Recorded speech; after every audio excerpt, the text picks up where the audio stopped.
বৈষম্য বিরোধী ছাত্র আন্দোলনে সিদ্ধিরগঞ্জে শিমরাল এলাকায় গুলিতে নিহত মিলনের স্ত্রী শাহনাজ বাদী হয়ে প্রধানমন্ত্রী শেখ হাসিনা, আওয়ামী লীগ সাধারণ সম্পাদক ওবায়দুল কাদের, স্বরাষ্ট্রমন্ত্রী আসাদুজ্জামান খান কামাল, সংসদ সদস্য শামীম ওসমান সহ ৬২ জনের নাম উল্লেখ করে সিদ্ধিরগঞ্জ থানায় হত্যা মামলা দায়ের করেন।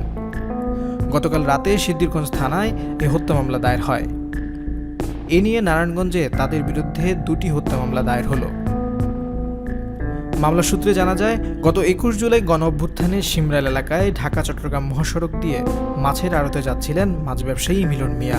এ সময় ১ থেকে ৩ নং আসামির নির্দেশে আওয়ামী লীগ, যুবলীগ ও ছাত্রলীগের সন্ত্রাসীরা ছাত্র জনতার উপর হামলা চালিয়ে গুলিবর্ষণ করে। এতে মিলনের বুকে গুলিবিদ্ধ হয়ে মাটিতে লুটিয়ে পড়ে। পরে তাকে উদ্ধার করে সাইনবোর্ড এলাকায় প্রোঅ্যাক্টিভ মেডিকেল কলেজ হাসপাতালে নিলে রাতে চিকিৎসাধীন অবস্থায় তার মৃত্যু হয়।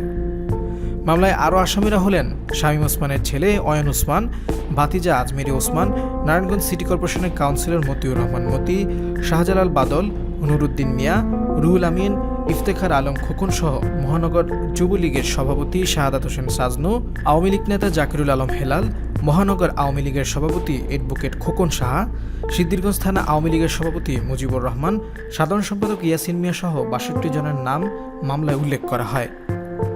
সিদ্ধিরগঞ্জ থানার অফিসার ইনচার্জ আবু বকর সিদ্দিক মামলার সত্যতা ও তথ্য নিশ্চিত করেন।